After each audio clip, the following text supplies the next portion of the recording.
Assalamualaikum warahmatullahi wabarakatuh. Kembali bersama admin di channel Bocah Indigo.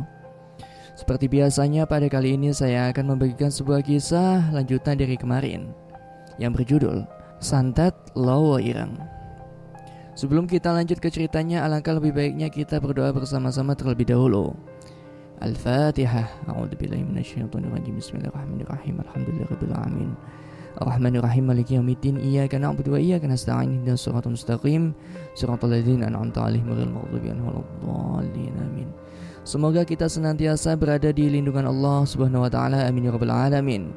Untuk itu langsung saja kita lanjut ke inti ceritanya.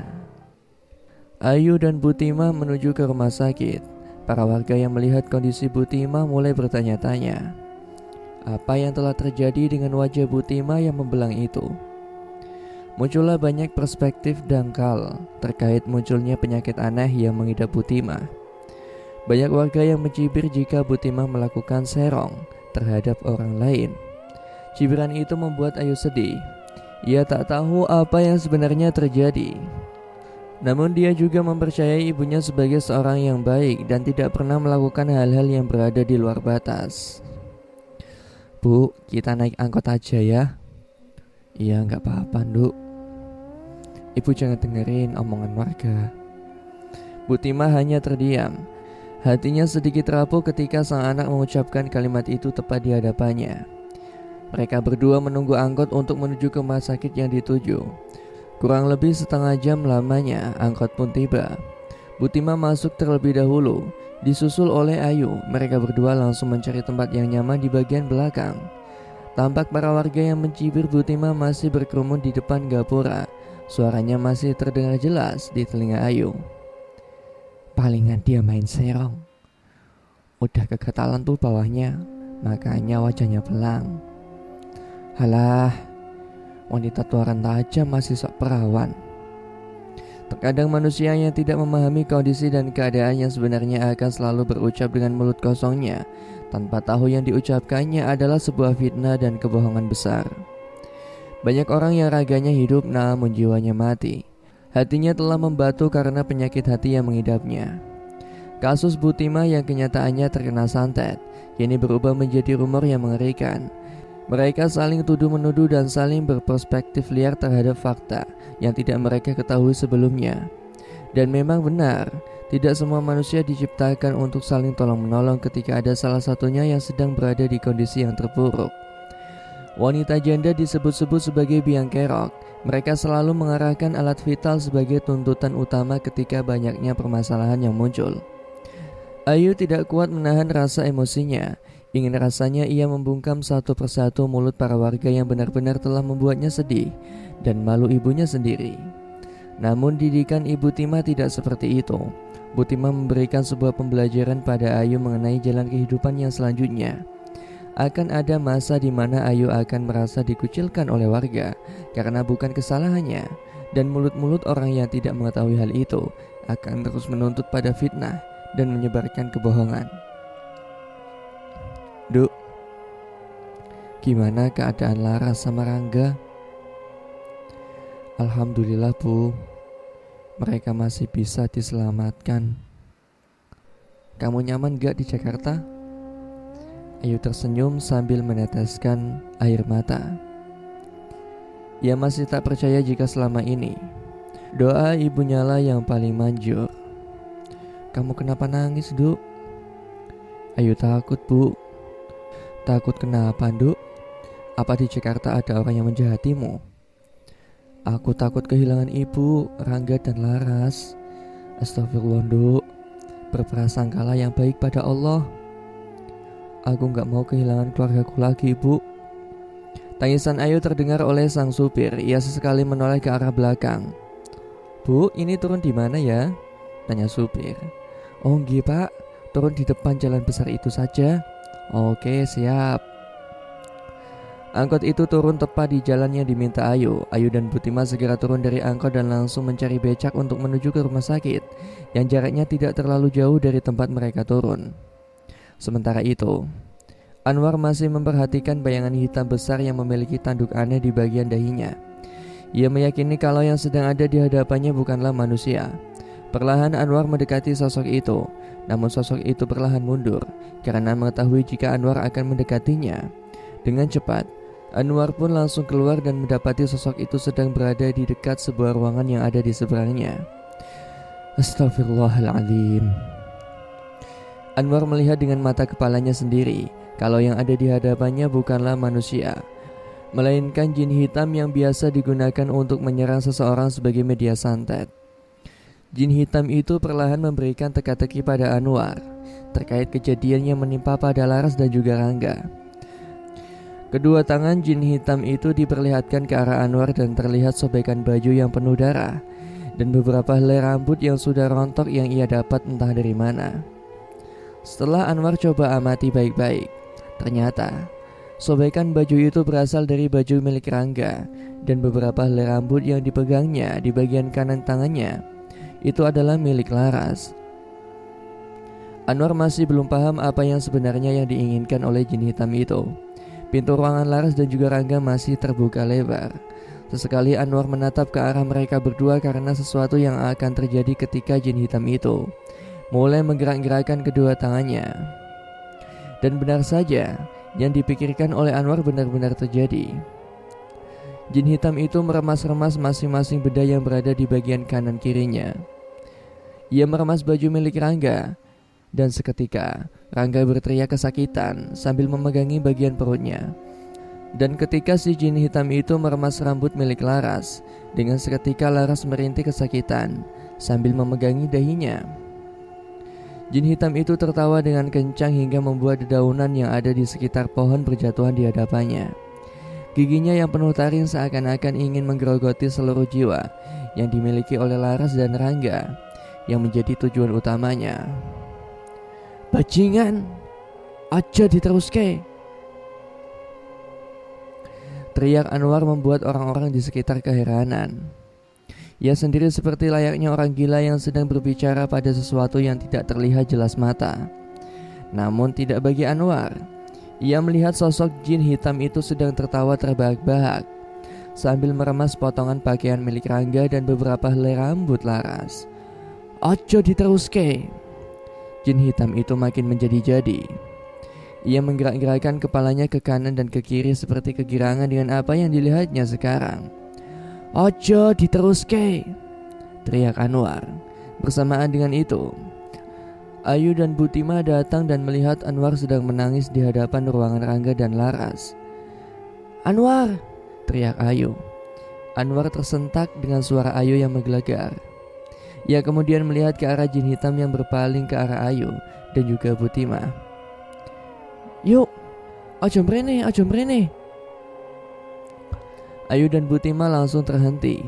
Jin hitam itu berjalan perlahan ke arah Ayu dan Butima. Anwar langsung bergerak ke arah Ayu dan Butima. Ia tidak menginginkan hal yang benar-benar buruk akan terjadi jika jin hitam itu menyentuh Ayu ataupun Butima. Anwar, ada apa? Teriak Ayu. Melayu yuk, melayu, melayu, teriak Anwar sambil menggerakkan tangannya sebagai tanda melarikan diri. Dan ketika jin hitam itu benar-benar sudah dekat ke arah Ayu dan Butima, tiba-tiba muncul cahaya putih tepat di hadapan Anwar. Cahaya putih itu menghalangi jin hitam yang akan menyentuh Ayu dan juga Butima. Saat itulah Anwar menerima pesan yang aneh dari seseorang. Tenang nak, ini urusanku. Aku yang akan menghalau jin hitam itu. Suara tanpa rupa hanya diterima oleh batin, membuat Anwar menghentikan langkahnya. Suara apa itu? Cahaya itu seperti menyerap energi jahat jin hitam dan seketika menghilang. Anwar langsung terjatuh seketika. Badannya langsung lemas dan wajahnya memucat. Anwar! Ayu dan Butima langsung menuju ke arah Anwar.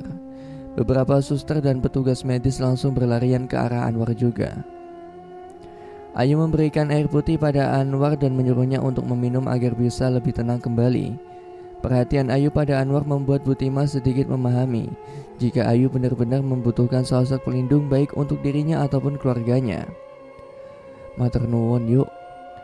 Anwar meluruskan kakinya sembari mengingat-ingat kejadian aneh yang baru saja menimpa dirinya.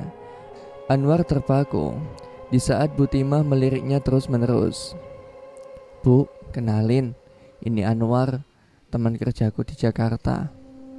Anwar, Bu, ucap Anwar sambil tersenyum. Nah, Anwar juga berasal dari sini? Iya, Bu, tapi saya berasal dari dusun sebelah. Oh, begitu. Nah, Anwar sudah makan? Ayu keheranan. Ia sendiri terkejut ketika ibunya menawarkan makanan pada Anwar. Belum, Bu.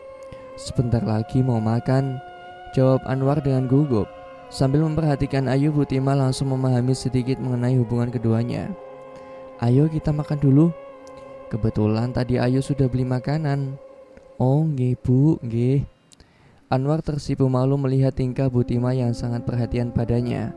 Beberapa saat kemudian, suster keluar dari ruangan. Ia akhirnya menuju ke arah Ayu. Mbak Ayu ya? Iya sus, saya sendiri. Boleh bicara sebentar? Tanya suster sambil menatap Anwar dan Butimah yang telah menyiapkan makanan. Oh boleh sus. Ayu mengikuti langkah suster dan terhenti tepat di 3 ruangan setelahnya. Kondisi Dik Rangga dan Dik Laras sangat memperhatikan. Sebenarnya letak kefatalan ada di Dik Rangga. Seluruh bagian dalamnya terluka parah. Ia harus segera dioperasi agar bagian dalamnya tidak membusuk. Jelas suster. Innalillahi ya Allah. Lalu apa adik saya bisa diselamatkan sus? Bisa mbak, tapi perlu waktu lama. Lukanya sudah merambat ke bagian organ dalam lainnya. Ususnya bengkak, lambungnya terkena benturan dari luar. Jika tidak ditangani dengan cepat, luka Dik Rangga bisa sangat kronis. Ayu memperhatikan ibunya yang sedang lahap makan bersama Anwar. Keduanya sedang bercerita hingga terlihat rona senyum di bagian pipi keduanya. Oke sus, saya akan mengikuti prosedur itu. Untuk biayanya sendiri, mungkin nanti mbak ke bagian administrasi. Ya sus, saya akan membayar semuanya. Oke mbak, mungkin itu saja. Mari. Ya sus, terima kasih banyak. Ayu berusaha untuk tidak menampakkan wajah khawatirnya terhadap apa yang sedang terjadi. Ia benar-benar mengetahui secara jelas luka yang muncul secara aneh terhadap kedua adiknya itu. Ia sendiri masih belum percaya jika benturan bagian perut Rangga terhadap aspal bisa separah yang tidak bisa dibayangkan sebelumnya. Kenapa Nduk? Tanya Butimah. Ndak apa-apa Bu. Mungkin nanti kedepannya aku harus selalu intensif menjenguk. Jelas Ayu. Intensif? Memang keduanya sangat parah ya? Tanya Butimah. Ayu menatap ke arah Anwar. Anwar menggeleng-gelengkan kepala sebagai tanda untuk merahasiakan letak keganjilan dan luka-luka mengenai Rangga dan juga Laras. Nanti Ayu ceritain Bu.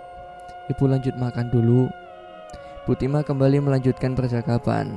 Anwar memperhatikan gerak-gerik Ayu yang tidak bernafsu untuk makan. Tangannya sedikit bergetar seperti menahan rasa takut yang tidak ingin diungkapkan. Dan tangan Anwar pun meraihnya sambil meyakinkan jika semuanya akan baik-baik saja. Setelah selesai makan, Anwar meminta pada Ayu untuk berbincang sejenak. Butimah ingin menjenguk Laras dan Rangga. Ayu mempersilahkan ibunya untuk masuk ke dalam ruangan.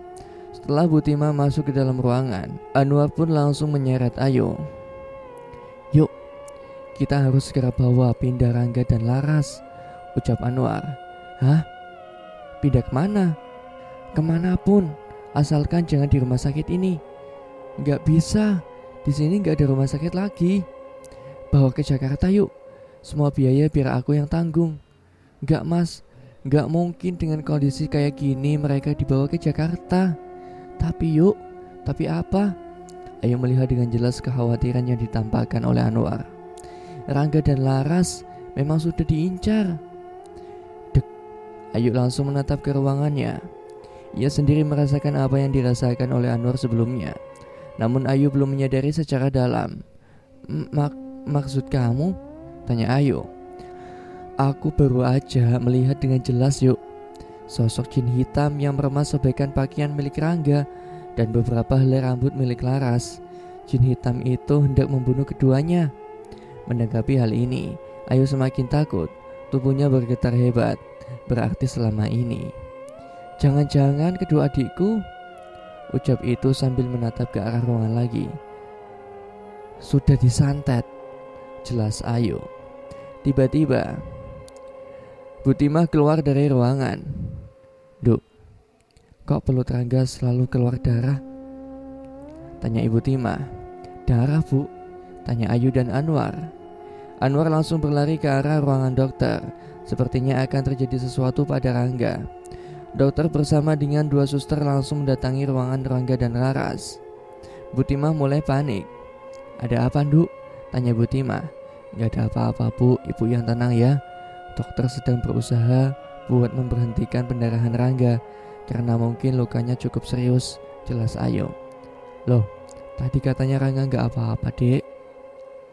Anwar menyuruh Ayu untuk tenang. Ia sendiri berusaha menjelaskan baik mungkin pada Bu Timah agar tidak memunculkan rasa penasaran lebih dalam terkait keadaan Rangga dan juga Laras yang sedang berada di ambang luka yang kronis. Dokter akan memberikan obat agar luka Rangga cepat tertutup karena luka Rangga masih basah. Ini memungkinkan jika darah itu akan keluar terus, Bu. Dokter juga akan memberikan penawar pada luka Rangga agar Rangga tidak kesakitan, jelas Anwar. Mendengar hal itu, Bu Timah menghela nafasnya. Ia sendiri tidak terlalu paham mengenai luka yang dialami kedua anaknya karena memang disembunyikan oleh Ayu sendiri. Oh begitu. Tapi Rangga bisa selamatkan?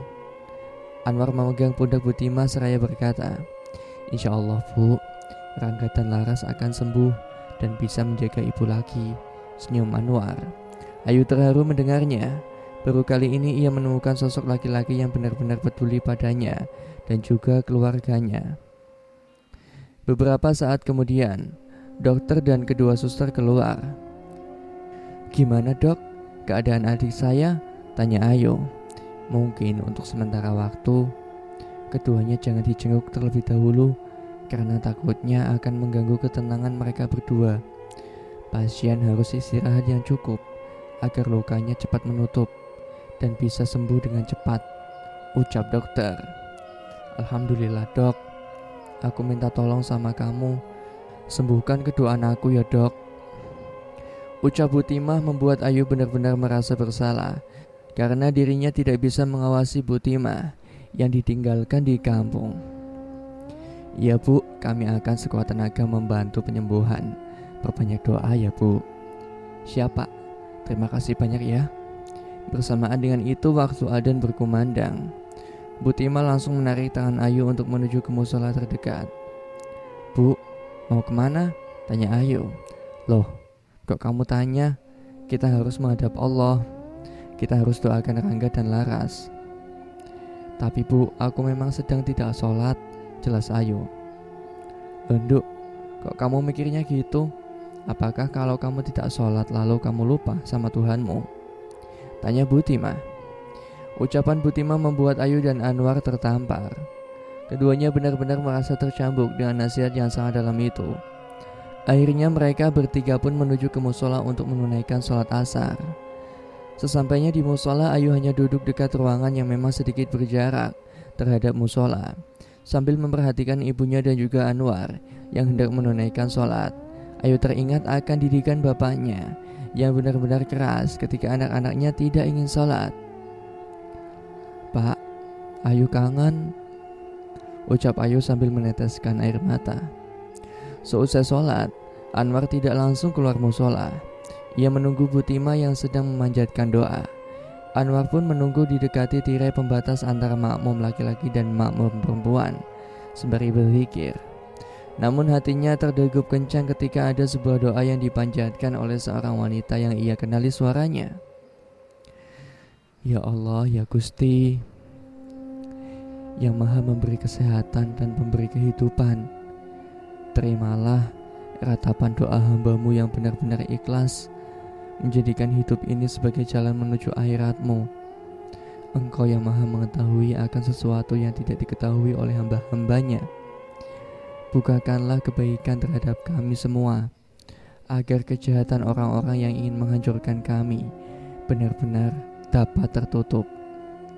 Anwar meneteskan air matanya seraya berucap, amin ya Allah. Lalu Butimah kembali memanjatkan doanya. Ya Allah, ya Gusti, yang maha memberi hukuman terhadap orang-orang yang melampaui batas. Sudilah bagi Engkau untuk kabulkan doa kami ya Allah, agar memberikan balasan yang setimpal terhadap orang-orang yang ingin berbuat jahat pada kami. Kami semua hanya manusia yang lemah. Kami semua hanya manusia yang tidak memiliki kekuatan. Namun dengan limpahan rahmat dan karunia-Mu, kami akan terus hidup dengan tetesan hidayah dan ma'unah-Mu. Anwar tak bisa lagi membendung rasa sedihnya. Ia menangis sambil mengucapkan, ya Allah, kabulkan doanya ya Allah, aku mohon, kabulkan doanya. Hati Anwar benar-benar tersentuh. Ia baru saja mendengar doa yang sangat tulus dari seorang ibu yang benar-benar kasihan terhadap anak-anaknya. Selepas memanjatkan doa, Anwar langsung menuju ke arah Butimah yang sedang membereskan mukena. Bu, ibu sudah selesai? Tanya Anwar dengan mata yang sedikit lembab. Butimah langsung menengok ke arah Anwar seraya berkata, mata kamu kenapa dek? Oh enggak apa-apa bu. Butimah hanya tersenyum. Ia langsung meraih tangan Anwar. Dek, tolong jaga Ayu ya. Dia anak yang manja dan juga cengeng. Namun dibalik sifat manjanya itu, dia adalah seorang kakak yang sangat menyayangi adik-adiknya. Nggih bu, insya Allah aku akan menjaga Ayu. Seusai mereka berbincang, Ayu langsung menghampiri keduanya dengan wajah gelisah. Bu, mas, ayo ke ruangan Rangga dan Laras. Ada apa dengan Rangga dan Laras, Nduk? Ayu hanya menangis. Air matanya menggambarkan kegelisahan yang sangat besar. Mereka bertiga pun langsung menuju ke arah Rangga dan Laras.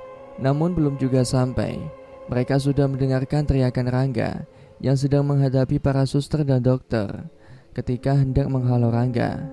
Dan ketika mereka sampai, betapa terkejutnya Butimah, Anwar dan juga Ayu saat melihat Rangga sedang memukul-mukul bagian perutnya hingga bagian organ dalam seperti usus dan lambungnya sedikit terlihat. Rangga, Rangga, teriak Ayu dan Butimah secara bersamaan. Mereka bertiga melihat Rangga sedang mengamuk sembari memukul-mukul bagian perutnya. Sedangkan yang dilihat Anwar bukanlah Rangga. Ia melihat sosok hitam itu sedang menggerak-gerakkan kedua tangannya sembari tersenyum ke arah Anwar dengan jelas. Ajo diteruske, ucap Anwar dengan wajah kosong.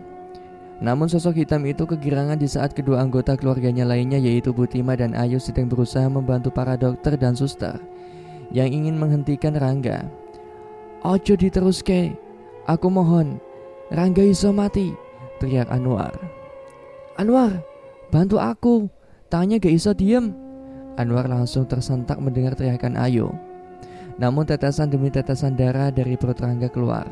Bagian organ dalam perutnya semakin terlihat. Anwar tolong aku, teriak Ayu sambil menangis. Anwar langsung menuju ke arah Ayu. Namun jin hitam itu menghadangnya sembari berkata, ojo melok-melok. Duk. Anwar langsung mematung. Ia terdiam sejenak di saat jin hitam itu sudah ada di hadapannya. Dan ketika ia melihat ke arah Rangga, ternyata sosok jin hitam itu ada dua. Satu yang menggerak-gerakkan tangan Rangga dan satunya lagi menghalangi Anwar. Anwar, tolong bantu. Nak, hentikan nak. Pendarahan kamu makin banyak, ucap Butimah. Dan di saat yang sama Anwar terjatuh pingsan bersamaan dengan tubuh Rangga yang sudah melemas. Rangga dinyatakan meninggal dunia saat itu juga. Organ dalam yang ada di bagian perutnya terlihat dengan jelas. Bu, anak ibu sudah tidak bernyawa, ucap dokter. Rangga meninggal dok, tanya Butimah dengan wajah yang sudah penuh air mata. Ayu masih belum percaya. Ia menangis terseduh-seduh di saat kedua tangannya telah penuh dengan darah. akibat memegangi tangan Rangga. "Dok, anak saya nggak bisa diselamatkan," teriak Butima. Dokter hanya menggeleng-gelengkan kepala. Baru kali ini ia benar-benar dihadapkan situasi yang sangat sulit, sekaligus aneh. "Dok, coba periksa lagi. Bagian dalamnya bisa dijahit lagi kan, Dok?" tanya Butima. Anak ibu sudah tidak bernafas lagi. Lukanya sudah benar-benar parah. "Masya Allah, Rangga anakku." Butima tersimpuh, jatuh ke lantai. Ia memeluk Ayu yang sudah terlebih dahulu bersimpuh sembari menutupi wajahnya yang sekarang telah dipenuhi oleh darah. "Rangga, Rangga, Bu, Rangga, Bu." Tepat di saat itu, Kiai Thohir datang. "Pak Kiai, anakku Rangga, Pak Kiai. Dia sudah meninggal." Pak Kiai segera menuju ke arah Butima dan Ayu sembari menenangkan keduanya. "Ini pasti ulah Bayu," ucap Kiai Thohir. Tatapannya sekarang berubah ke arah Anwar yang sedang tergeletak. Ia kemudian menuju ke arah Anwar dan segera membangunkannya. "Bismillah." Kiai Khalil membuang sesuatu yang menempel pada Anwar. Secara sekejap Anwar terbangun. "Nanti kamu ceritakan di luar ruangan." "Suara ini?" "Iya, saya yang saat itu memberi kontakan batin sama jenengan. Kamu tahu kan bentukannya?" Yang dimaksud oleh Kiai Khalil itu adalah sosok jin hitam tersebut. "Iya Kiai." "Ada berapa jumlahnya?" "2." Kiai Khalil akhirnya memberikan sebuah energi tambahan agar Anwar bisa lebih peka. "Simpan energi ini. Semoga saja kodamku bisa melindungi kamu dan keluarga Timah." Setelah itu Kiai Khalil keluar sejenak. Ia masih menangkap sedikit energi yang berada di luaran ruangan milik Rangga dan Laras. Dan memang benar, kedua jin hitam itu sedang memegangi masing-masing bagian organ dalam milik Rangga. Jin yang bertanduk di bagian kanan memegang usus Rangga, dan jin yang bertanduk di bagian kiri memegang lambung Rangga. Kiai Khalil kemudian berucap, "Beritahu tuanmu, aku akan datang." Hujan turun dengan deras. Kepergian Rangga menjadi pertanda akan hal yang mengerikan terhadap sesuatu yang tidak terlihat seperti serangan santet. Butima masih mengusapkan nisan Rangga dengan kain yang dibawa olehnya. Kain itu biasa digunakan oleh Rangga sewaktu mengompres Butima seketika sakit. "Dek, kamu udah gak sakit lagi," ucap Ayu. "Mbak," ucap Laras. "Rangga, kita semua akan doakan kamu," ucap Ayu sambil menitikkan air matanya. Anwar bersama dengan Pak Kiai masih menunggu Ayu dan lainnya bisa mencurahkan rasa sedihnya di pemakaman Rangga. Setelah usai, mereka semua kembali ke rumah. Sesampainya di rumah, Ayu langsung membuatkan teh manis hangat untuk Kiai Thohir dan Anwar. Mereka berdua mulai membicarakan hal yang sangat sensitif, yaitu santet.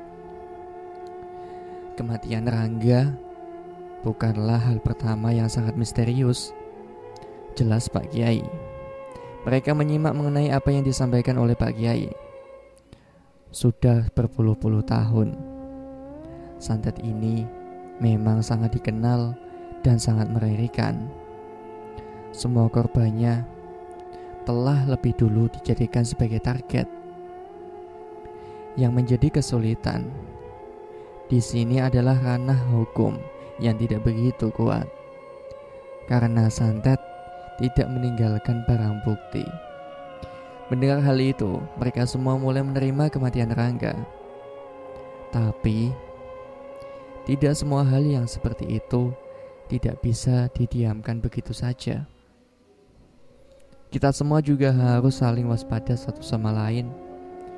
Mungkin saja santet itu akan kembali menyerang. Anwar pun mulai membuka suara. "Pak Kiai, apakah santet itu bisa dilawan?" tanya Anwar.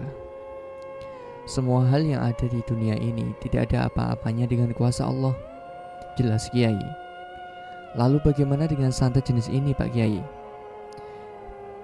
Pak Kiai pun menyeruput teh buatan Ayu. Ia kemudian menatap ke arah langit-langit rumah Ayu.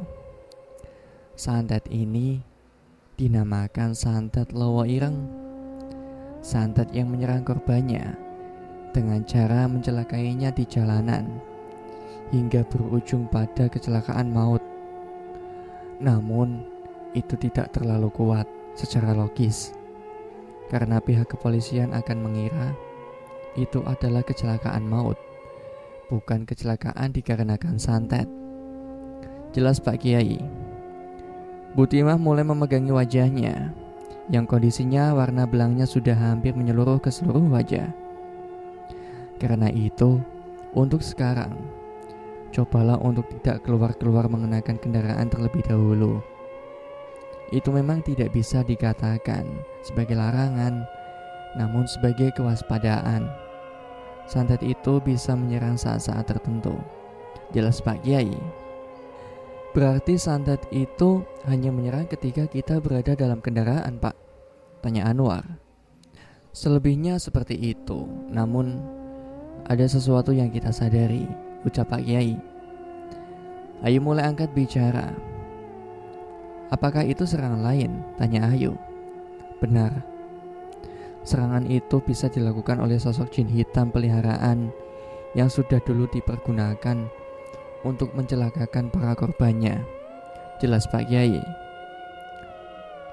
Lalu apa solusinya Pak Kiai? Tanya Anwar.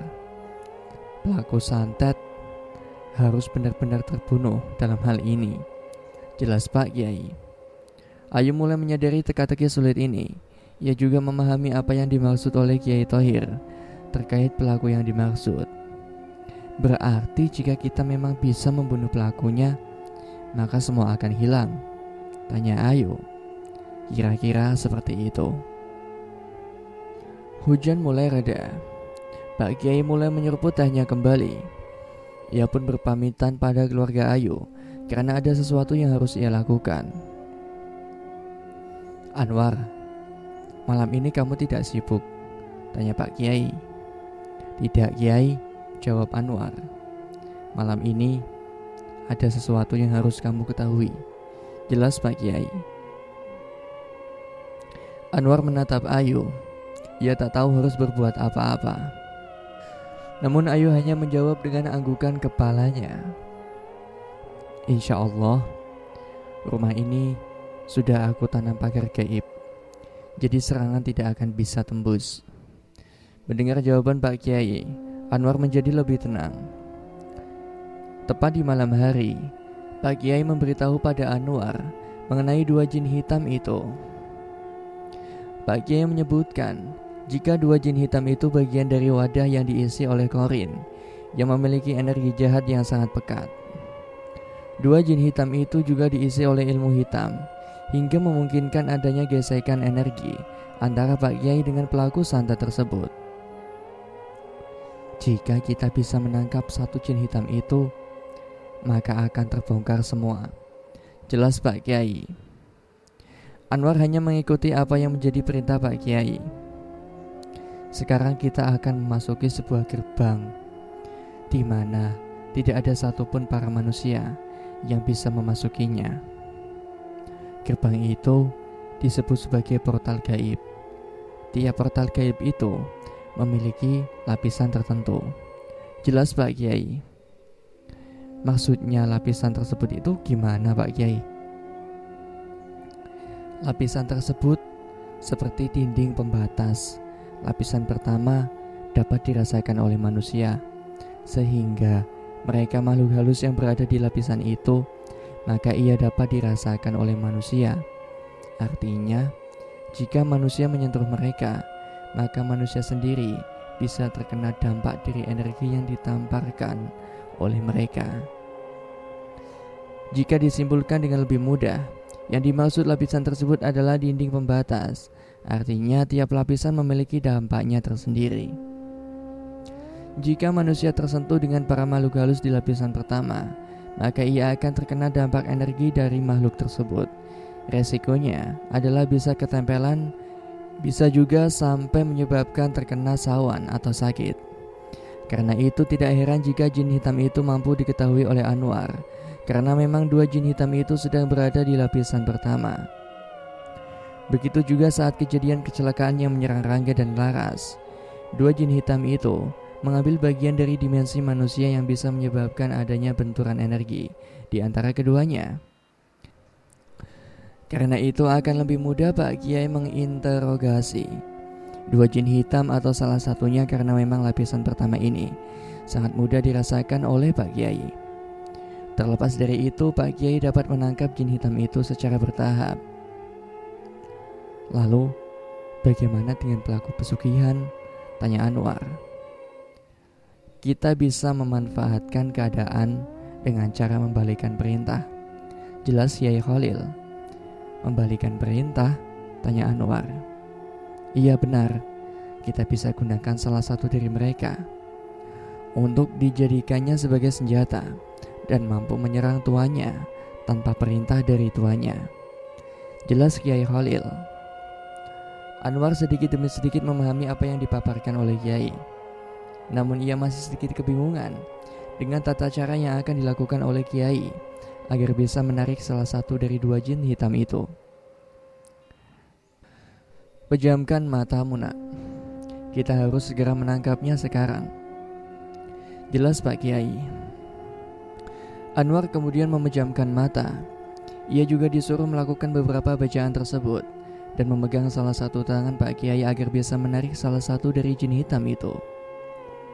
Setelah usai melaksanakan perintah Kiai, rencana membalikan perintah pun dimulai. Anwar melebur dalam keheningan. Ia tak dapat merasakan apa-apa, hanya kegelapan dan ruangan kosong.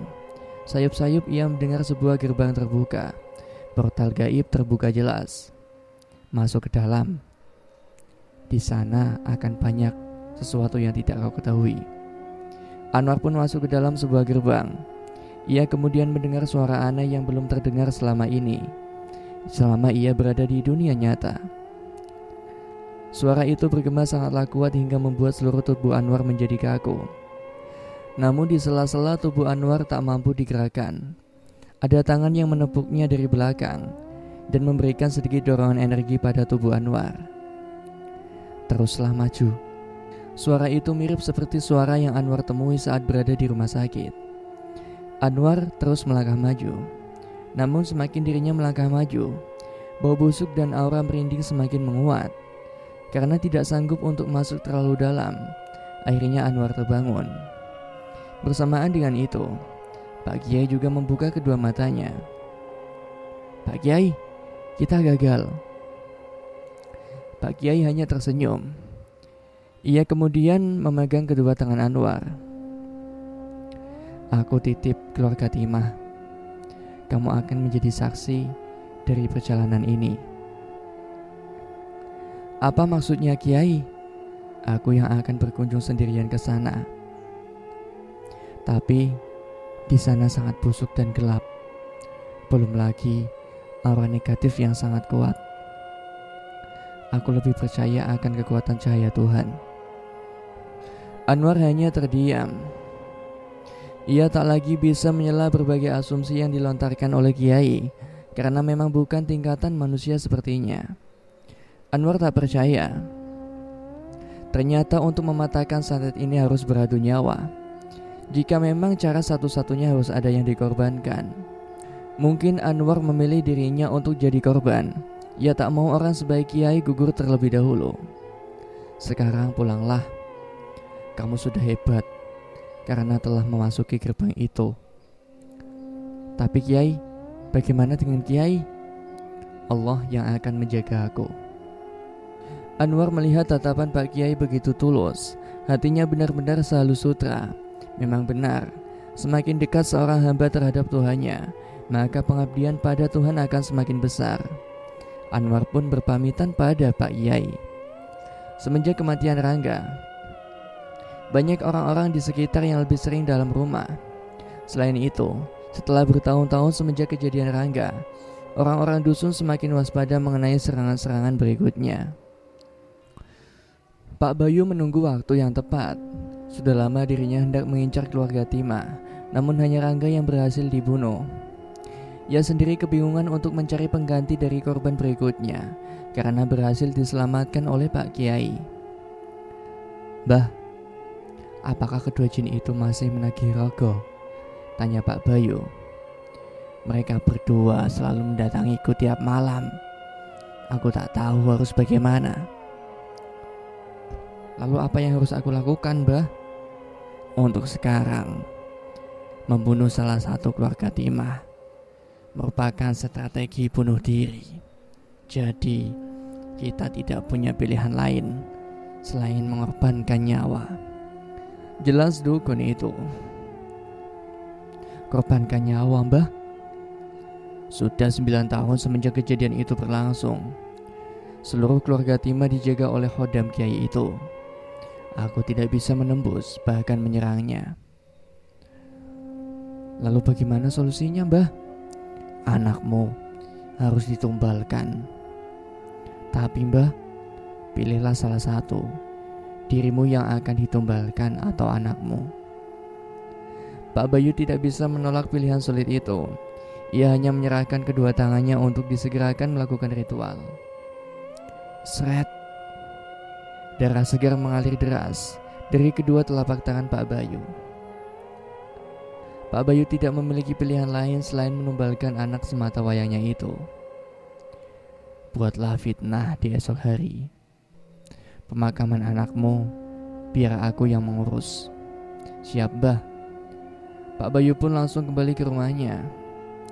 Tepat di saat ia membuka pintunya, tiba-tiba anaknya sudah tergantung di depan kamarnya dengan wajah yang membiru. "Supardi, anakku." Keesokan harinya, terdengar suara lelayu berita kematian ke seluruh penjuru desa tersebut. Suara itu sangat lantang dan terdengar ke berbagai tempat di sekitarannya.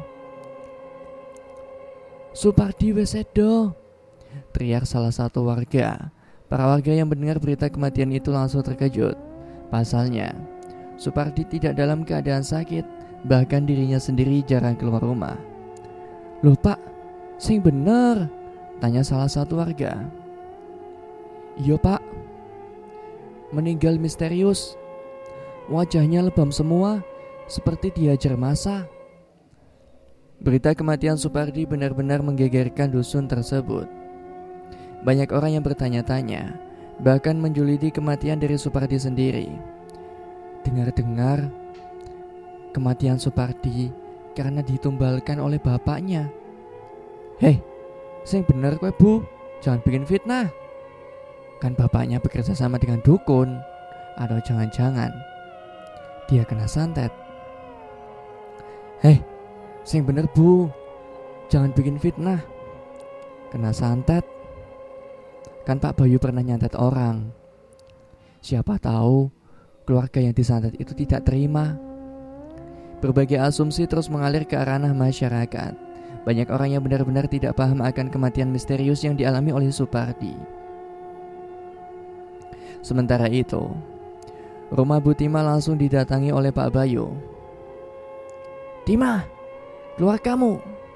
Di mana Kiai brengsek itu?" Datanglah Pak Bayu membuat geger para warga. Terlebih lagi, Pak Bayu tidak langsung mengurus jasad anaknya, akan tetapi ia benar-benar ingin meluapkan segala amarahnya pada Bu Timah. Seolah-olah sebab kematian anaknya itu sangat misterius itu disebabkan karena Bu Timah. "Timah, keluar! Di mana Kiai itu?" Bu Timah dan juga kedua anaknya yaitu Ayu dan Laras langsung keluar rumah. Mereka bertiga langsung melihat wajah Pak Bayu dengan tatapan yang sangat mengerikan. "Di mana Kiai itu?" tanya Pak Bayu sambil mencekik leher Bu Timah. "Pak, lepasin ibu!" teriak Ayu. Para warga langsung berbondong-bondong untuk menghentikan kelakuan Pak Bayu yang hendak mencelakai Bu Timah. "Pak, lepasin! Di mana Kiai itu?" Ayu dan Laras berusaha menghentikan tangan Pak Bayu yang besar itu. Nafas Bu Timah sudah semakin menurun. Para warga langsung memukuli Pak Bayu dari belakang. "Bayu, istighfar, Bu Timah bisa mati." "Aku gak peduli, orang ini yang telah membunuh anakku." "Istighfar Bayu," teriak salah satu warga. Pak Bayu pun melepaskan tangannya secara paksa. Ia langsung dicekal oleh banyak orang agar tidak bisa menyerang Butima lagi. Bu, ibu gak apa-apa? Tanya Ayu. Ibu gak apa-apa, Nduk. Butima pun menatap wajah Pak Bayu.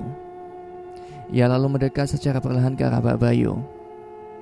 Bayu, anakku baru saja meninggal, ucap Butima. Itu bukan urusanku. Kamu adalah pembunuh. Kamu yang menyantet anakku, teriak Butima. Pak Bayu menampakkan wajah ketakutan. Para warga mulai memandangi Pak Bayu dengan tatapan yang tidak biasa. Salah satu warga ada yang menanyakan mengenai kematian Rangga. Jadi Rangga meninggal karena disantet oleh Pak Bayu, teriak warga. Tidak, itu fitnah. Justru kiai itu yang sudah menyantet Supardi. Sialan kau Bayu. Berarti isunya benar. Bayu yang sudah menyantet banyak warga anak-anak, orang tua dan wanita. Pelakunya adalah Bayu. Para warga langsung menghakimi dan memukuli Pak Bayu hingga babak belur. Ia pun dibawa ke sebuah tempat untuk dimintai penjelasan. Beberapa saat kemudian, Anwar dan Pak Kiai mendatangi rumah Butima. Loh, ada rame-rame apa ini? Tanya Anwar. Di dalam saja ceritanya mas, ucap Ayu. Mereka pun masuk ke dalam untuk menghindari fitnah dari konflik baru. Ayu segera membuatkan teh untuk Pak Kiai dan juga Anwar. Mereka pun mulai pembahasan. Supardi meninggal dunia. Jelas Ayu. Supardi, siapa itu Supardi? Anak dari Pak Bayu. Dia baru saja meninggal tadi pagi. Dan barusan Pak Bayu ngamuk-ngamuk karena mengira Pak Kiai yang membunuh atau menyantet Supardi. Jelas Ayu. Astagfirullahaladzim. Mudah sekali orang itu diperdaya setan, ucap Pak Kiai. Mereka pun tidak bisa berkata apa-apa karena memang yang mengetahui rahasia ini hanyalah Pak Kiai. Aku tidak menyerang Supardi. Dia meninggal akibat serangan jin hitam itu sendiri, jelasnya. Loh, kok jin itu menyerang tuannya Pak? Tanya Anwar. Hal ini disebabkan ketika penyerangan Rangga berlangsung, jin hitam itu gagal membunuh Laras. Untuk meminta tebusan, diambillah anak dari tuannya yaitu Supardi. Santet memang benar-benar mengerikan. Mereka yang bekerja sama dengan setan maka akan mendapat ulahnya. Ayu hanya terdiam. Ia tak tahu harus bagaimana. Yang ia takutkan adalah serangan dari Pak Bayu yang bisa saja menyerang kapan saja dan di mana saja. Pak Kiai, apakah santet Lawa Ireng itu masih ada? Tanya Ayu. Masih. Selama tuannya belum meninggal, maka dia akan terus menyerang, jelas Pak Kiai. Mendengar hal itu Ayu ketakutan. Ia takut jika sang ibu akan terkena serangan lagi. Tapi semua sudah diatur oleh Allah. Kita hanya bisa berserah. Pak Kiai pun langsung bangkit. Ia sendiri langsung berpamitan karena ada sesuatu yang harus dilakukan demi keselamatan dirinya. Pak Bayu masih belum menyerah. Dirinya masih memiliki ambisi untuk menghabisi Kiai. Targetnya terus berubah semenjak kedatangan Kiai dan juga Anwar. Setelah dirinya diamuk warga, ia terus melancarkan ambisinya. Sisa-sisa tenaganya dia gunakan untuk pergi ke dukun itu lagi. Dengan wajah yang sudah babak belur, tubuhnya tak seimbang dan langkah kaki yang sedikit pincang, Pak Bayu memaksakan seluruh tenaganya untuk tiba di rumah dukun itu. Ia ingin serahkan seluruh raganya hanya untuk membunuh Kiai. Kiai sendiri telah menyelamatkan Laras, sehingga dalam perjanjiannya harus ada satu tumbal lagi, dan anak dari Pak Bayulah yang dijadikan tumbal atas santet itu. Semenjak saat itulah Pak Bayu benar-benar ingin membunuh Pak Kiai. Sesampainya di rumah dukun tersebut, Pak Bayu langsung mengetuk pintu. Bah, buka pintunya. Salah seorang pria berusia lanjut keluar dari dalam rumah dan melihat keadaan Pak Bayu yang sudah babak belur. Kenapa dengan wajahmu? Aku dihakimi warga, Mbah. Pria berusia lanjut yang diketahui dukun tersebut adalah orang yang telah membunuh Rangga. Masuk. Pak Bayu memaksa tubuhnya untuk masuk ke dalam rumah. Di dalam rumah, dukun itu telah menyiapkan segalanya. Ada ayam cemani yang sudah disembelih, asap kemenyan yang mengepul serta kembang-kembangan. Malam ini kita akan menyerang lagi. Jika kalah, maka nyawamu akan jadi taruhannya. Mendengar kalimat itu, Pak Bayu hanya bisa pasrah. Pasalnya, ia tidak memiliki siapa-siapa lagi. Anaknya Supardi telah meninggal dunia. Karena itu, jika memang dia mendapatkan kebahagiaan di dunia, yang dia inginkan adalah kehancuran orang-orang yang ada di sekitaran tempatnya. Pak Bayu langsung menyerahkan kedua tangannya yang baru beberapa hari telah kering. Namun, karena akan dijadikan sebagai taruhan, Pak Bayu memberanikan dirinya untuk membunuh Kiai, walaupun nyawa sebagai taruhannya. Jika gagal, kita berdua akan mati. Tapi tenang saja, aku telah memperkuat semua pasukanku untuk menyerang Kiai itu. Jadi, jangan khawatir, kita akan menang. Srat. Darah segar membasahi lantai. Ritual penyerangan pun sudah dimulai. Malam harinya, Pak Kiai sedang berada di tempat sholat. Kondisi rumahnya tiba-tiba panas. Pak Kiai membuka matanya sejenak. Ia merasakan ada banyak energi jahat yang mendatangi rumahnya. Rupanya, Pak Kiai akan mendapatkan serangan yang amat besar. Secara perlahan, Kiai Khalil mendengar suara gemuruh besar yang ada di hadapan rumahnya. La haula wala quwata illa billah. La haula wala quwata illa billah. Tiba-tiba, ada sebuah ledakan besar yang menyerang depan halaman rumahnya. Kiai Khalil tepat melafalkan kalimat yang sama. La haula wala quwata illa billah. La haula wala quwata illa billah. Rumahnya tiba-tiba bergoyang kencang, seperti ada sebuah gempa yang akan meruntuhkan rumahnya. Namun Kiai Khalil terus melafalkan kalimat yang sama. La haula wala quwata illa billah. La haula wala quwata illa billah. Teriakan kencang dari dua jin hitam itu terdengar di telinga Kiai Khalil.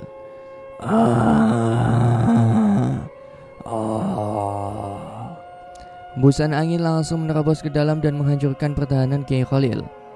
Kiai Khalil langsung terlempar beberapa meter dari tempatnya. Mulutnya mengeluarkan darah. Namun tangannya masih memilin-milin tasbih sembari mengucapkan, La haula wala quwata illa billah. La haula wala quwata illa billah. Secara perlahan, muncullah bara api yang membakar dua jin hitam itu. Cahayanya sangat terang. Bentuk jin hitam itu mulai terbentuk. Kepalanya seperti anjing. Masing-masing memiliki tanduk dan tiap tangannya memiliki kuku yang sangat panjang. Kalau kau mati, maka tuanmu akan mati. Dua jin hitam itu terus melawan Kiai Khalil. Mereka berdua memang dipekerjakan untuk membunuh Kiai yang memang telah menggagalkan rencana tuannya. Sementara itu Pak Bayu dan dukun tersebut mencoba untuk melarikan diri. Mereka berdua harus segera lari dari tempat itu, karena memang jin yang digunakan untuk menyerang Kiai itu sudah berada di ambang batas kelelahan. Dengan segera, mereka langsung menaiki mobil dan menuju ke arah barat Jawa. Akan tetapi, tepat di sebuah ruas jalan yang mengarah ke perbatasan, mobilnya tiba-tiba oleng. Dari arah yang berlawanan, sebuah truk pengangkat pasir datang dengan kecepatan yang tinggi. Mobil yang dikendarai oleh Pak Bayu benar-benar kehilangan keseimbangan dan duar. Truk itu menghantam keras mobil yang dikendarai oleh Pak Bayu dan dukun itu. Hingga akhirnya kedua mobil itu terjatuh ke dalam jurang dan mereka berdua meninggal di tempat dengan luka yang benar-benar mengenaskan. Bagian wajah Pak Bayu hancur berantakan. Matanya tertusuk oleh kaca-kaca mobil. Lehernya juga hampir putus akibat ada seonggok ranting pohon yang menusuk hingga lukanya melebar dengan sangat luas. Sedangkan dukun itu, bagian tubuhnya benar-benar sudah tak bisa digerakkan karena bagian depan mobil yang ringsek membuat dukun tersebut terjepit di dalamnya. Bagian tubuh dari kaki hingga pusar terjebak, tangan kirinya putus. Mereka berdua meninggal dengan keadaan yang sangat mengenaskan. Secara bersamaan, Pak Kiai juga berhasil mengalahkan kedua jin kiriman dari dukun itu.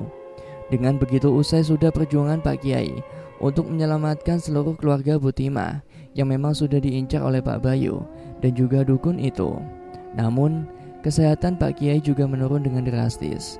Ia terus-menerus batuk dan mengeluarkan darah yang sangat banyak. Tepat di subuh hari, tubuhnya melemas dan sulit digerakkan. Pak Kiai dinyatakan gugur dan meninggal dunia karena dia telah mengeluarkan banyak energi hingga membuat resiko tinggi terhadap tubuhnya. Meninggalnya Pak Kiai akhirnya diumumkan secara luas oleh masyarakat sekitar. Keesokan harinya, hujan turun deras.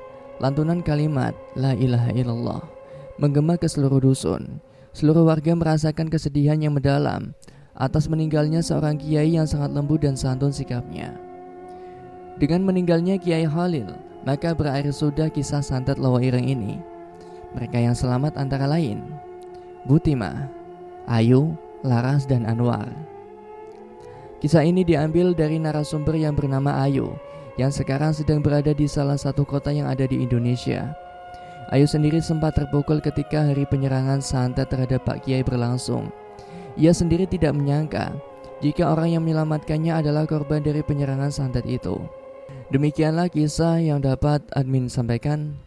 Semoga dari kisah ini bisa menambah wawasan keilmuan kita semua dan serta-merta bisa senantiasa meningkatkan keimanan dan ketakwaan kita kepada Allah Subhanahu wa taala. Amin ya rabbal alamin. Terima kasih, semoga bermanfaat. Wallahul muwaffiq ila aqwamit thoriq. Wassalamualaikum warahmatullahi wabarakatuh.